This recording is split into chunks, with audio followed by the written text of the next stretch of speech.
Hi everybody, thank you so much for joining me and welcome to the next segment in the Run Strength series. Today I will be focusing on hamstrings.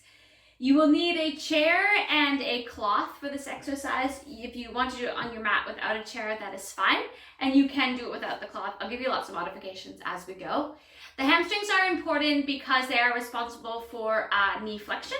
So when you think about your leg bending, that's the hamstring that's working here in the back to bend it. And also for hip extension. So when you're running and your leg goes back behind you, then that is the hamstring that is acting with the glute and other muscles to do that action. Now you may be familiar with eccentric hamstring work. So that's the concept that the muscle is lengthening while it's contracted. And in running, that happens in the swing phase. So whenever your foot is off the ground, so you work to go backwards with your leg, the hamstring works then. And then as it follows through to come and land on the ground again, it's lengthening while it's contracted. So that is eccentric work. So when we think about strengthening the hamstrings for running, we need to strengthen them for all of those purposes, for the hip extension, knee flexion, and for eccentric loading.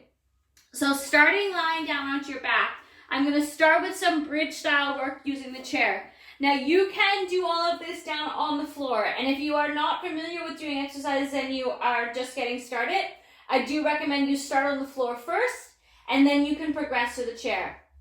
So whichever one you are using, on the floor you can have both your feet flat on the floor. On the chair you can have both your feet here. I kind of put it just on that bony landmark right below my Achilles, or the insertion of your Achilles. And then what I want you to do, have your hands by your sides. On your exhale, draw your belly in, imprint your spine, feel here that you can peel up. And you should feel your hamstrings and glutes working right at the back here, and then put yourself back down.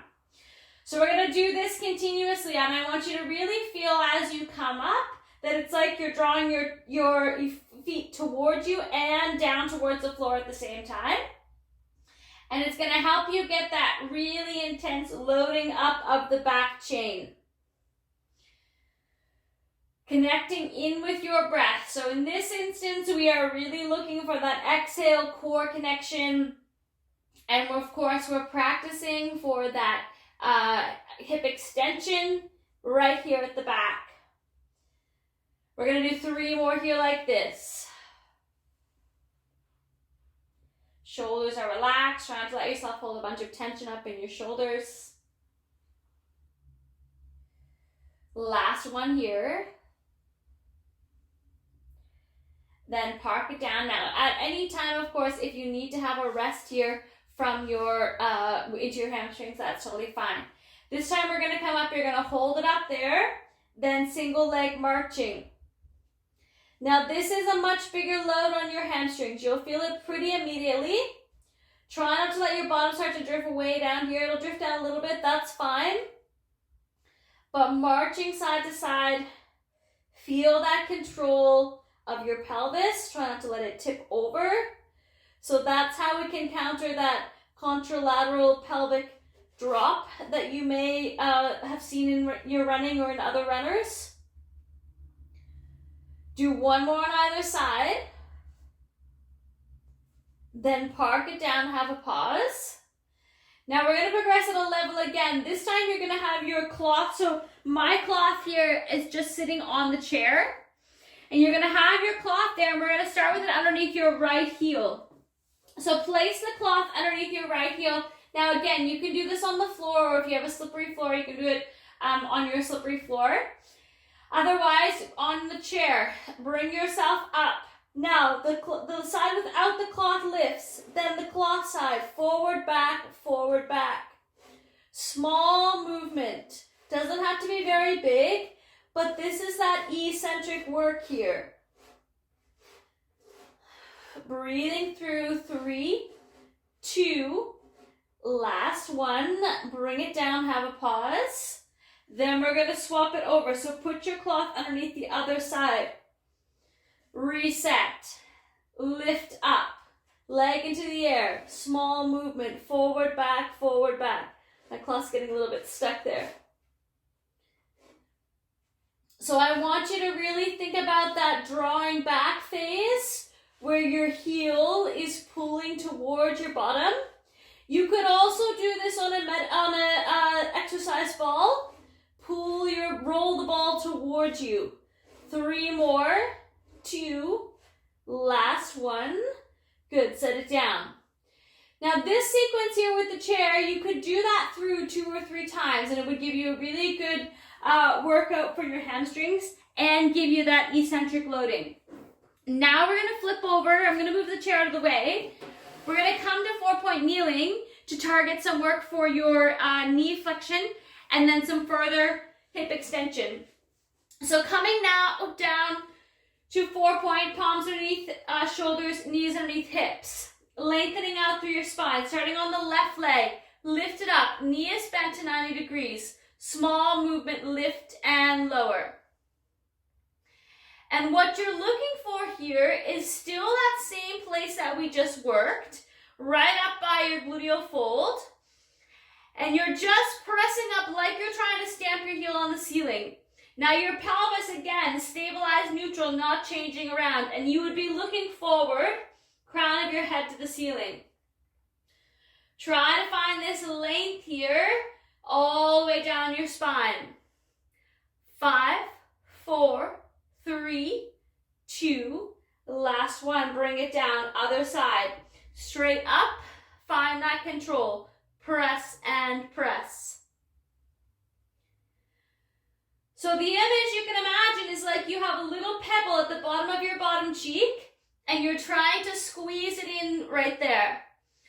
So it gives you that high hamstring strengthening. Important, obviously, for your running, but also in the work to counter injuries like proximal hamstring tendinopathy, high hamstring tendinopathy.